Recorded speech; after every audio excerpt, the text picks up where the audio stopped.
Fabien Di Filippo, est-ce que vous allez voter cette loi?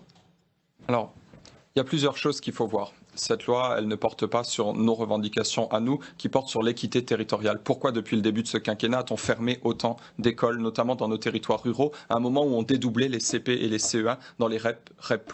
Je veux rappeler un argument qui me tient à cœur, que je rappelle toujours. Un rapport récent de France Stratégie nous montre qu'aujourd'hui, les difficultés sociales sont telles dans notre ruralité qu'un enfant de la ruralité a 25% de chances en moins qu'un enfant des quartiers de connaître l'ascension sociale par rapport à ses parents. Donc c'est quelque chose dont le gouvernement devrait tenir compte. On a eu 900 000 même fermetures de classes la première année du gouvernement. Maintenant, on parle encore de 400 fermetures de classes supplémentaires et encore gommer des annonces présidentielles qui, à l'issue du, entre guillemets, grand débat, a fait des annonces qui ont contraint l'administration et le ministère de l'Éducation nationale sur un certain nombre de fermetures. Après, dans cette loi, il y a beaucoup de choses qui sont totalement cosmétiques. On présente la scolarité obligatoire à 3 ans comme une mesure historique. C'est comparé même, il a osé se comparer, le ministre, à Jules Ferry. Mais la question n'est pas là. Aujourd'hui, il y a entre 97 et 98% des enfants qui vont déjà à l'école à 3 ans. La question ne se posait plus. Donc ce ne sera pas, ce ne sera pas une révolution.